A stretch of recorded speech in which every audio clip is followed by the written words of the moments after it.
اللہ رب العالمین کہہ رہا ہے یسألونک عن الانفال. یہ انفال کہتے ہیں غنیمت کو. مال غنیمت کے بارے میں ہم اور آپ جان چکے. کسے کہتے ہیں مال غنیمت؟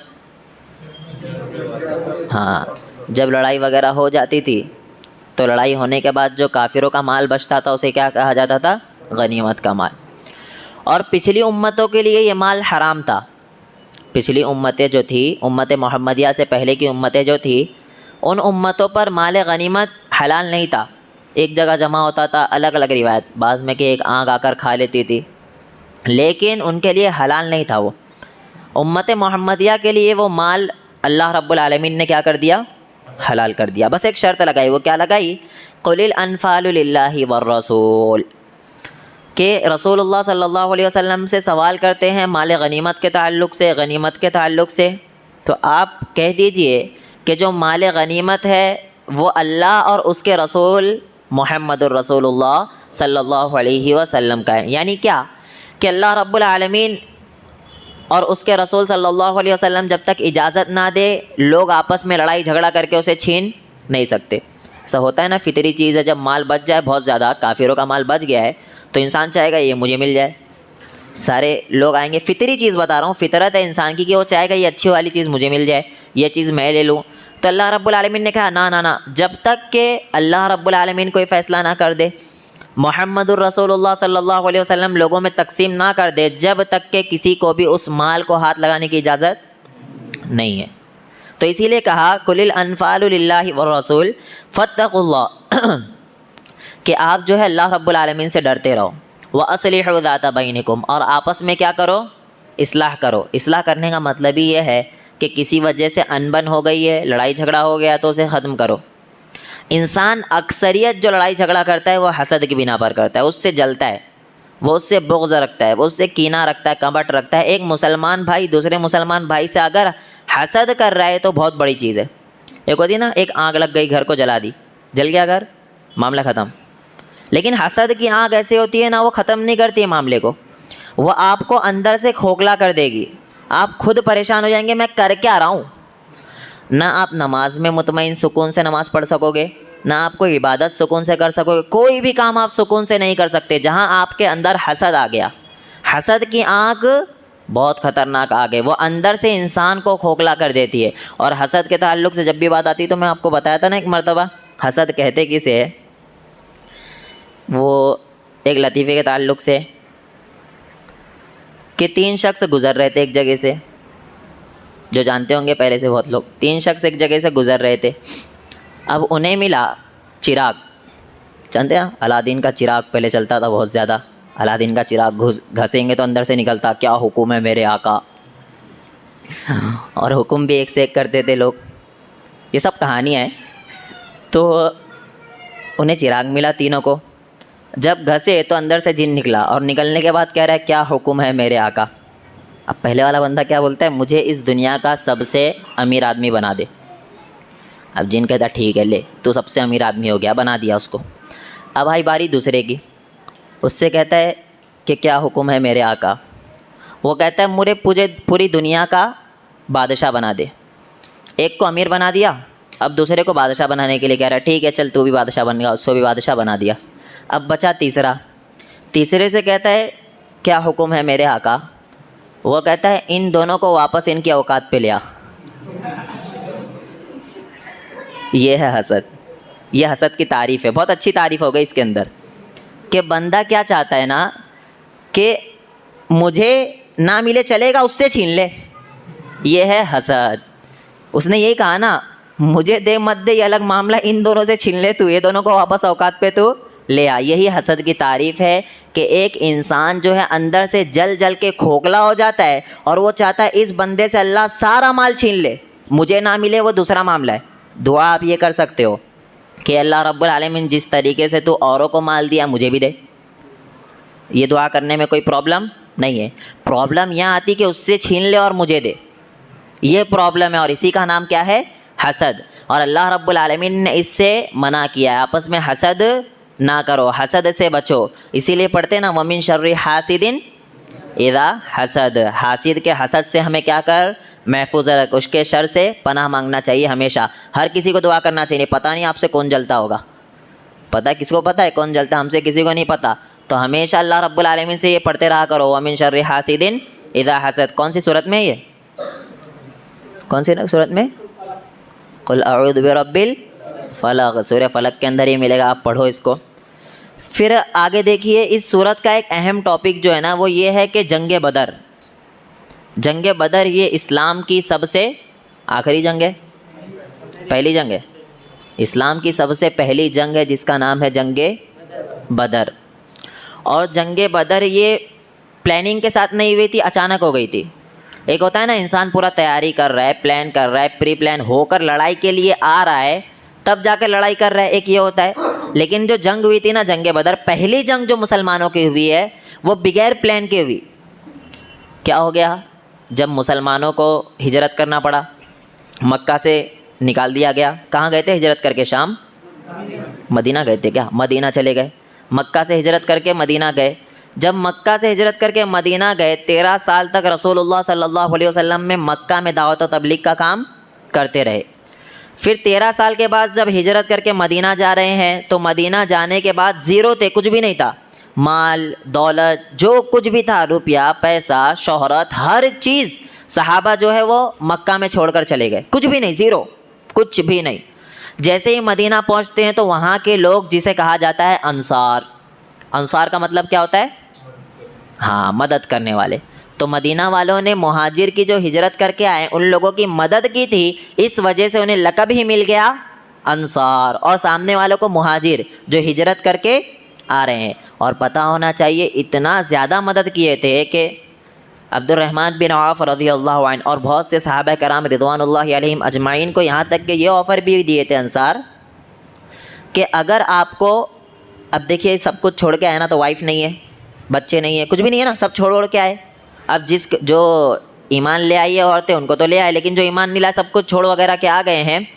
تو آنے کے بعد یہ بھی آفر دی گئی تھی کہ آپ کیا کریں، ہم اپنی بیوی کو ایک کو طلاق دیتے ہیں اور آپ ان سے نکاح کر لو. اتنا بڑا آفر بھی دیا تھا. کوئی ایسا کر سکتا ہے؟ نہیں. اسی لیے انہیں صحابی کہا جاتا ہے. اللہ کے لیے ہر چیز لٹانے کے لیے تیار تھے.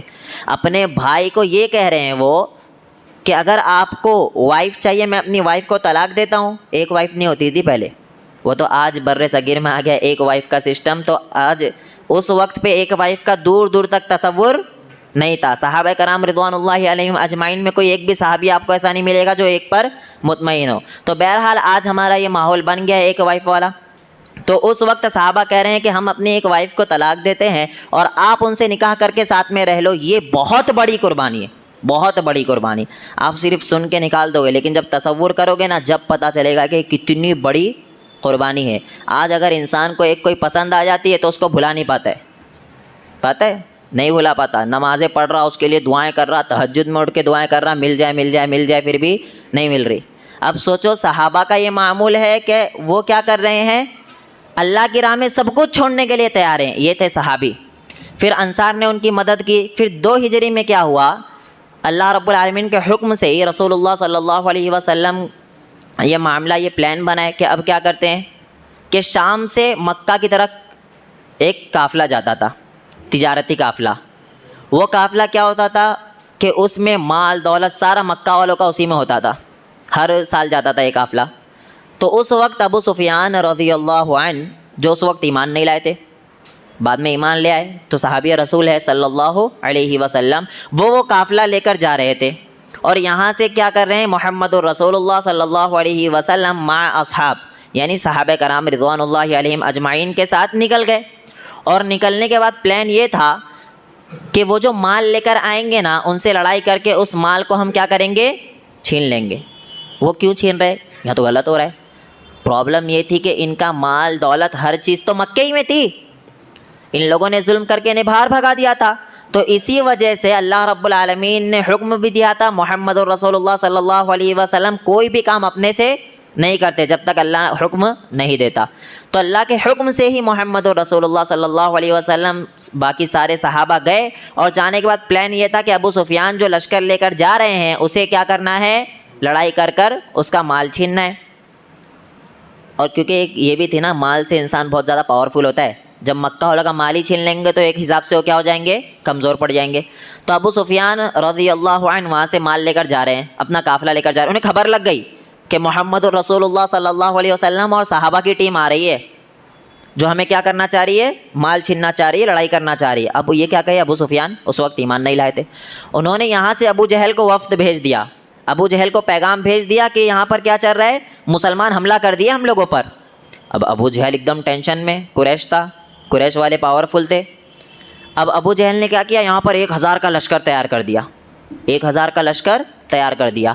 اور یہاں پر مسلمان لڑائی کی نیت سے آئے ہی نہیں تھے، آئے تھے تجارتی قافلے کی نیت سے کہ اسے چھیننا ہے، تجارتی قافلے کو. لیکن یہاں پر کیا ہو رہا ہے؟ معاملہ الٹا رہا ہے. ابو سفیان راستہ تبدیل کر لیے اور وہاں سے چلے گئے، اور یہاں سے ابو جہل اپنا لشکر لے کر آ گیا 1000 کا. تو جس سے لڑنا تھا وہ تو چلے گیا، ابو سفیان رضی اللہ عنہ بعد میں ایمان لے آئے تھے، وہ تو چلے گئے اپنے قافلے کو لے کر. دوسرا آ گیا یہاں سے 1000 کا لشکر، اور بدر کے مقام پر محمد الرسول اللہ صلی اللہ علیہ وسلم وہاں پر موجود تھے. تو جیسے ہی پتہ چلتا ہے، یہی آیت آگے اللہ رب العالمین ارشاد فرما رہا ہے. یہ میں آپ کو پس منظر بتایا کہ ایسا پس منظر تھا. اور مسلمان جو تھے گنے چنے تھے 300 نہیں معلوم 313، اور کافر جو تھے 1000 سے بھی زیادہ اوپر تھے، 1000 سے زیادہ. اب مجھے بتاؤ 313 1000 کوئی مقابلہ ہے؟ کوئی مقابلہ نہیں. اور 313 کے پاس لڑائی کرنے کے لیے کیا تھا پتہ ہے؟ 8 تلوار. 313 کے پاس صرف اور صرف 8 تلوار، 2 سے 3 گھوڑے، کچھ بھی نہیں لڑنے کے لیے، کچھ نہیں. صحابہ کے پاس لکڑیاں ہیں، لکڑی سے لڑتا کوئی جنگ؟ کوئی نہیں لڑتا نا. اور وہاں پر ابو جہل تو تیاری کے ساتھ آ رہے ہیں، وہ تو ہر چیز لے کر آ رہا ہے لڑائی کرنے کی، سارا کا سارا قافلہ اس کا آ رہا ہے، جنگجو ہر چیز اس کے ساتھ مہیا ہے، تلواریں ہیں، تیر انداز ہے، ہر چیز لے کر آ رہا ہے، گھوڑے وغیرہ. اب مجھے بتاؤ یہاں پر 1000 جو پورا ساز و سامان کے ساتھ ہے لڑائی کے، اور یہاں پر 313 جس کے پاس کچھ بھی نہیں ہے. لڑائی کوئی بن سکتی تھی؟ دور دور تک تصور تھا. ہر انسان ڈرے گا. صحابہ بھی ڈر گئے. بعض صحابہ، ہر صحابی نہیں، بعض صحابی کہنے لگے اللہ کے رسول صلی اللہ علیہ وسلم ہم لڑائی کی نیت سے تھوڑی آئے تھے، لڑائی تو ختم کرو، لڑائی نہیں کریں گے. اب رسول اللہ صلی اللہ او کما قال رسول اللہ صلی اللہ علیہ وسلم کہنے لگے، دہرا رہے ہیں بات کو. پہلے ابو بکر رضی اللہ عنہ سے پوچھ رہے ہیں، ابو بکر کہتے ہیں جو رسول کہہ دیے بس ہمیں وہی کرنا ہے، ہم تو ایگری ہے. عمر سے کہہ رہے ہیں رضی اللہ عنہ، وہ بھی کیا ہے؟ ایگری ہے. تو 2 سے 3 بار دہرا رہے ہیں بات کو. تو صحابی سمجھ گئے کہ ہماری تو بات نہیں چل رہی. بعض لوگ شک کرنے لگے اپنے اوپر، سعد رضی اللہ عنہ وغیرہ تھے، تو وہ کہنے لگے اللہ کے رسول صلی اللہ علیہ وسلم ہمیں موسیٰ کے ساتھیوں کی طرح مت سمجھنا. موسیٰ کے ساتھی کون تھے؟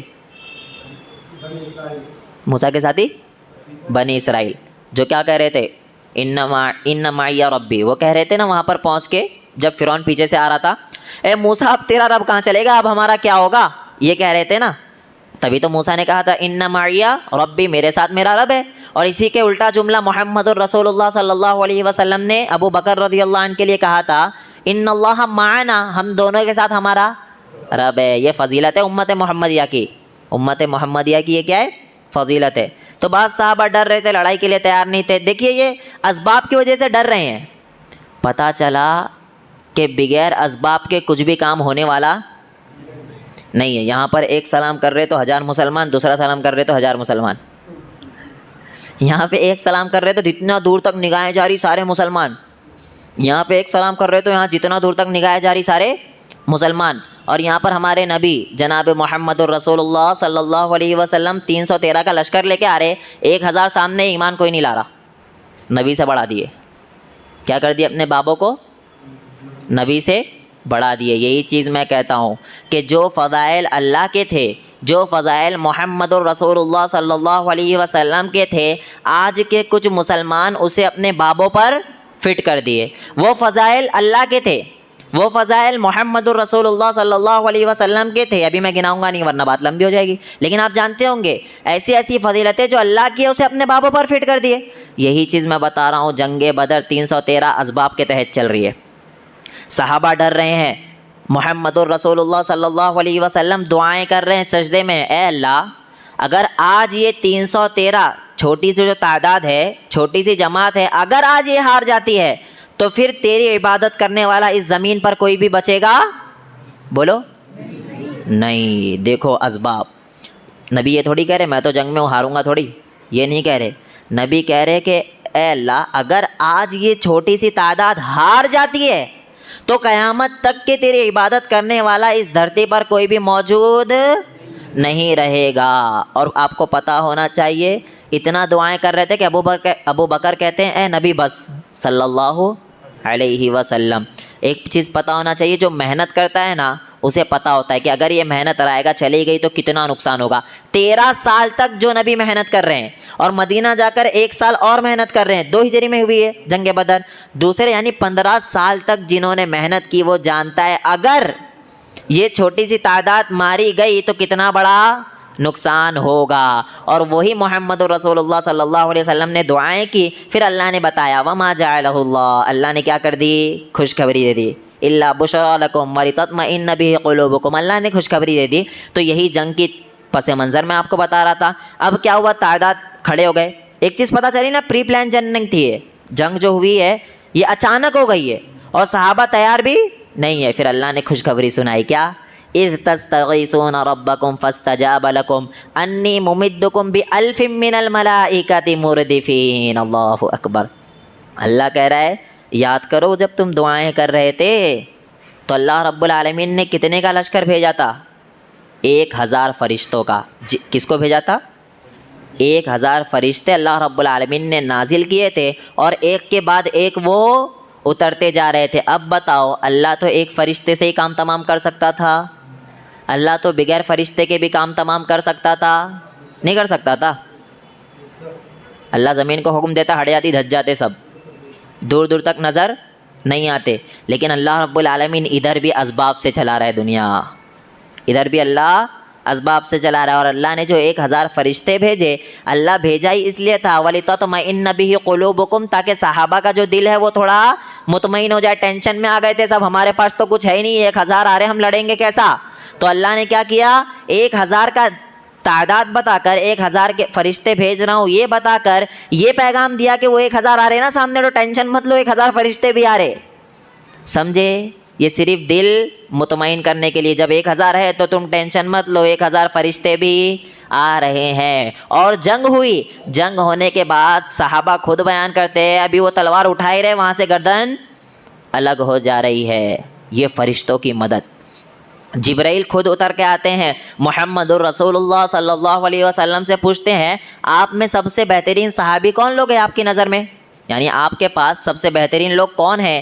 تو محمد الرسول اللہ صلی اللہ علیہ وسلم کہتے ہیں وہ جو بدر میں شریک تھے، وہ جو بدر میں شریک تھے. پتہ چلا بدری صحابی کی ویلیو بہت زیادہ ہے. اور جبرائیل کہہ رہے ہیں ہم میں بھی وہ سب سے معزز فرشتے ہیں جو بدر میں شریک تھے.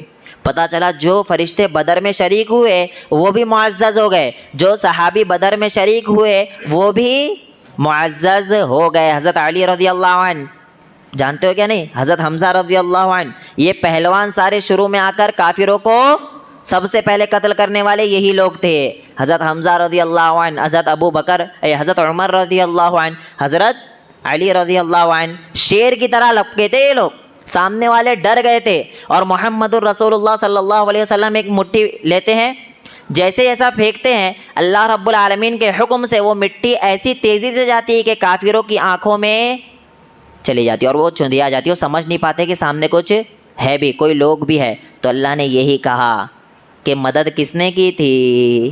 اللہ نے. تم 313 جیت نہیں سکتے تھے. یہی چیز میں بتا رہا ہوں کہ 313 1000 پر بھاری پڑ گئے. تلوار زیادہ کس کے پاس تھی؟ 1000 کے پاس. لشکر زیادہ 1000 کا، 313 بھاری پڑ گئے. ایمان بہت اچھا تھا ان کا، ایمان. صحابی سب تھے. اب جو سوال پیدا ہو رہا ہے کچھ ڈر رہتے، وہ ڈر ہی اس وجہ سے رہتے کہ ان کے پاس کچھ بھی نہیں تھا. آپ تصور کر لو آپ اکیلے ہو اور سامنے والے کے پاس تلوار ہے، آپ کے پاس لکڑی ہے، پھر بھی بندہ ڈرے گا. یہاں پہ ہم سارے اتنے سارے بیٹھے، سامنے کوئی اگر بندوق لے کر آ جائے یا پھر کوئی تلوار لے کر آ جائے، سب ڈریں گے. اتنے لوگ جب ایک بندے سے ڈر رہے ہیں تو سوچو وہاں 1000 سے زیادہ لوگ، سب کے پاس ہتھیار تھا اور یہاں صحابہ کے پاس کچھ بھی نہیں، گنے چنے ہتھیار ہے. اس سے لڑائی کر کے یہ جنگ جیتی گئی ہے. اور اللہ رب العالمین نے اس جنگ کو کہا یوم الفرقان، حق اور باطل کے درمیان فرق کرنے والی جنگ. اور اسی جنگ میں ابو جہل مارا گیا تھا، اسی جنگ میں ابو جہل مارا گیا تھا. ابو جہل کو کس نے مارا تھا؟ 2 بچوں نے. ایسا ذلیل کیا اللہ نے نا اس کو تا قیامت کے لیے عبرت بنا کر رکھ دیا. 2 بچوں نے مارا تھا انہیں, معاذ اور معوذ. یہ 2 بچے تھے جنہوں نے ابو جہل کو مارا تھا. یہ پہلی جنگ میں قریش کے بڑے بڑے سردار شہید ہو گئے تھے. شہید ہوئے؟ مر گئے تھے. بڑے بڑے سردار مر گئے تھے. شہداء جو تھے مسلمانوں کے تھے وہ 14 تھے, تقریباً 14 سے 15. تو یہ بہت بڑی بات تھی. وہ ذلیل ہو گئے, پریشان ہو گئے. کیا سوچ کے پریشان ہو گئے پتہ ہے؟ کہ ہم قریش ہو کے ہار گئے. پھر لڑائی کے لیے تیار تھے. جنگ احد بعد میں ہوئی, انشاءاللہ وہ چیزیں دیکھیں گے. اللہ رب العالمین سے دعا ہے کہ اللہ تعالی ہم تمام ہی لوگوں کو قرآن مجید کو سمجھ کر پڑھنے کی توفیق عطا فرمائے. آمین. والسلام علیکم ورحمۃ اللہ وبرکاتہ. وعلیکم السلام ورحمۃ اللہ.